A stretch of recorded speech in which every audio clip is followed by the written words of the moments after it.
Alhamdulillah, Alhamdulillah Rabbil Alameen, wa kafa wa salatu wa salamu ala ashrafil mursaleen, Sayyidina wa Nabiyyina Muhammad wa ala alihi wa ashabi ajma'een, wa man sanna sunnatahu wa ihtada bihadihi ila yawmiddin amma ba'd. Fa'udhu billahi minash shaitanir rajeem, bismillahir rahmanir rahim. Ya ayyuhalladhina amanu idha qumtum ila as-salah. Sadaqallahu al-azim. So my dear brothers and sisters, yesterday in Salat al-Tarawih we recited Surah An-Nisa, and Allah subhanahu wa ta'ala in Surah An-Nisa at one place is saying that, O those people who believe, when you intend to pray Salah, إِذَا قُمْتُمْ إِلَى Salah, when you intend to pray Salah, then make wudu. Make wudu.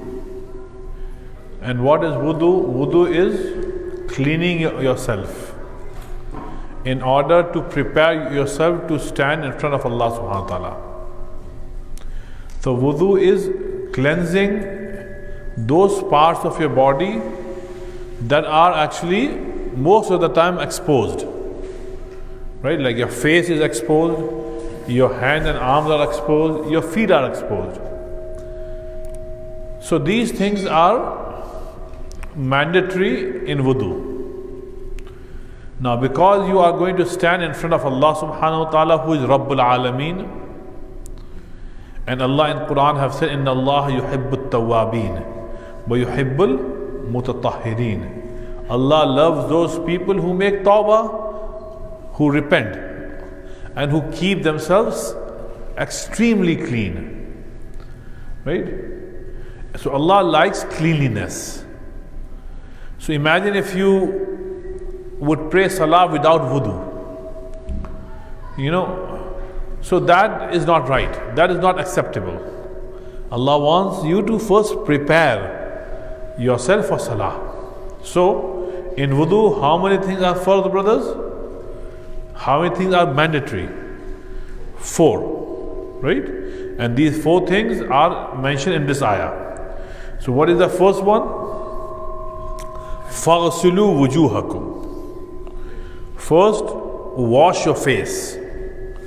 Second is وَأَيْدِيَكُمْ, your arms. Right? فَغْسِلُوا وُجُوهَكُمْ. وَامْسَحُوا بِرُؤُوسِكُمْ. And then third is masah. Now, you don't have to wash your head. Allah said masah, meaning with wet hand, just rub over your head. That is masah. So if there is any dirt, it will clean. And then وَأَرْجُلَكُمْ, and then your feet. 4 things are mandatory. Without these 4, your wudu is not complete. Again, brothers, what is the first one? First one is face. Second one is, Brother Ammar, arms. Third one is, Brother Masa. Fourth one is feet. These 4 things are mandatory. Now other things are sunnah. For example, gargling your mouth, sunnah. Cleansing your nose, sunnah. Right? And then doing these 4 washing, face, hand and leg, 3 times is sunnah, although 1 time is also good enough. But to do these 3 times is sunnah. Right? In old times, when there was scarcity of water, right? You have 1 bucket of water and 2 people have to do wudu. 3 people have to do wudu. So in that case, people will just wash their face once, arms once, feet once, that's it. Why? Because there was no water. Okay, so wudu is mandatory. So now you know the 4 things are mandatory, right? In wudu, and the rest are sunnah. Regarding this, brothers and sisters, one more thing to remember is that If you have food in your mouth, right? Just now you ate iftar and dinner, right? So if you have some food in your mouth, don't pray salah without gargling your mouth. It is considered disrespect to Allah subhanahu wa ta'ala that you have food in your mouth and you are standing in front of Allah subhanahu wa ta'ala. It's just like, let's say, I'll give you an example. Let's say you are a teacher, right? A reputed teacher, and you need discipline in your classroom. And if a student comes and he is chewing a gum, right? It's your classroom. You can put your rules and enforce your rules. You said no chewing gum in my class. Why? Because it seems disrespectful for an ustad or teacher that he's teaching and a child is sitting right there and then, right? So that in the same way, you see, Allah subhanahu wa ta'ala is what? Rabbul Alameen. Right? You are standing in front of Him by saying Allahu Akbar. And you are. This is disrespectful to Allah subhanahu wa ta'ala. Right? So many tabi'een, tabi'een have mentioned, Sahaba also have mentioned, that I would never ever think of praying salah in such a way that I have food in my mouth. This is the reason that it is sunnah to gargle your mouth, right, before salah, right, and to clean your nose. Now you'll say what cleaning your nose has to do with wudu. Brother, it has. But imagine if you will not clean your nose and you are praying salah, and then you're thinking, cleaning your nose. Is this something that is respectful toward Allah subhanahu wa ta'ala? Of course not. So clean your nose, your mouth, be ready. Now you don't have to do anything extra in salah. Say Allahu Akbar and now concentrate on your salah. Because you have cleaned yourself thoroughly before salah. And then there are other rulings about salah and about ghusl. Allah said, وَإِن كُنْتُمْ جُنُبًا فَاتَّهَّرُوا. Junub means when a husband and wife are intimate. After that intimacy, the husband and the wife are called junub in Arabic language. Right? Now, after that, taking shower becomes mandatory. Taking shower is mandatory. So, when you are junub, Allah said, don't just take shower, but fattaharu. But when you take shower thoroughly, completely. Meaning, make sure that there's no najasat, there's no filth on your skin. Right? And your body is completely washed. Because if you are in that state, the state of janaba, right? Then you cannot stand in front of Allah. How can you stand? You are junub. You are filthy. You are dirty. So you cannot just say, oh, I'll just make wudu and stand. No. So Allah said, fattaharu. You should thoroughly clean yourself. Right? Regarding janaba, my dear brothers and sisters, as grown-up people, we should know, no matter what your age is, how old you are, you must learn the rulings of janaba. Right? How to take shower and what are the things that I should adhere to when I'm junub. and I'm taking shower. Why? Because it is in Quran. Quran is instructing you to learn how to take shower when you are in that state of impurity. So there's no haya in learning. So this ayah is regarding wudu and ghusl and shower. And then, my dear brothers, moving on, in Surah An-Nisa, Allah subhanahu wa ta'ala had mentioned in one place, and this is a scary ayah, brothers. Allah said, Inna alladhina kafaru bi ayatina sawfa nuslihim nara. Allah subhanahu wa ta'ala said that no doubt those people who were ungrateful to me, kafaru, who were ungrateful to me in this world, I am going to enter them into hellfire. And then Allah said, Kullama nadijat jududuhum. And whenever their skin will melt.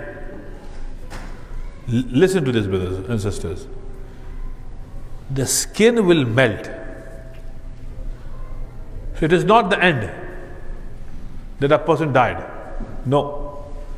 No person will die in Jahannam. Allah will make sure that this person lives. So Allah is saying, Kullama nadijat juluduhum. Whenever the skin will melt, Baddalnahum juludan ghayraha. I will quickly replace his jild, his skin, with another jild, another skin. Kyun? Why? Liyadhuqul adhab. So that he should keep on tasting punishment. Inna Allah kana azizan hakima. Allah said, do not doubt how Allah will do it. Because Allah is all powerful. Allah can do it. Hakima, and Allah is all wise. This is kafaru. Kafaru means ungrateful. And it also means to reject Allah, deny Allah. But it also means to be ungrateful, not thank Allah subhanahu wa ta'ala, but complain to Allah subhanahu wa ta'ala. Right? Most of us, illa masha'Allah, in good times, our memory becomes weak. Very weak. When we are enjoying good times, our memory becomes weak. We forget Allah subhanahu wa ta'ala. But when troubled times come, tough time comes, we remember Allah in a negative way. We remember Allah to complain to Him. That is ungratefulness to Allah subhanahu wa ta'ala. The good times and the bad time both comes from Allah subhanahu wa ta'ala. Right? Allah said, in good times, thank me. And in tough times, have patience. Inna ma'al usri yusra. Fa inna ma'al usri yusra. With hard times come good times. And with hard times come good times, Allah said twice. Nothing remains forever. Neither good times will remain forever, nor tough times will remain forever. But people who are ungrateful to Allah subhanahu wa ta'ala, for such a people, this ayah regarding melting of skin, and then Allah replacing that skin again, and this process will keep on going for as long as Allah subhanahu wa ta'ala would wish. So this ayah, brothers and sisters, very, very important for you and me to keep remembering. And never be ungrateful to Allah subhanahu wa ta'ala. Always thank Allah subhanahu wa ta'ala. Alhamdulillah, fi kulli hal. We thank Allah subhanahu wa ta'ala in every condition that Allah subhanahu wa ta'ala keeps us. Brother, one example I give you. Fasting. Think, brother, by iftar time, how hungry we get, right? and how thirsty we get. We are literally counting minutes. Counting minutes when the Maghrib time starts and we can break our fast. But imagine, my dear brothers and sisters, there are people out there in many countries, just not Ukraine. Ukraine is a latest episode. But worse than Ukraine was Syria. And maybe worse than Syria right now, as I'm talking to you, is Yemen. Right? Where children who had lost their parents are expressing desire to die. Children. And some of these children are sitting next to the graves of their parents. And they are saying that I wish I was there in this grave instead of my dad or mom. So those children don't have enough to eat. We fast in Ramadan, their whole life is like fasting. Right? But even in that condition, these people are thanking Allah subhanahu wa ta'ala. So my dear brothers and sisters, Allah gives you to drink and eat. Fasting is only for a few hours. Then Allah gives you plenty of food. Plenty of to drink. In fact, many of us eat so much in iftar and dinner that in Ramadan, by the end of Ramadan, if you weigh yourself, you'll find that in Ramadan I have put on some extra weight. Because what you are eating biryani every day, you're not eating outside Ramadan every day. This korma and all these things that you are eating here at the masjid and elsewhere, I don't think that you are eating this every day. If we will serve you vegetables, you will frown. They're vegetable in the masjid after iftar. Right? So many people say that in Ramadan I put on weight, which is actually defeating the purpose of fasting. Before I end, brother, one more ayah, and this is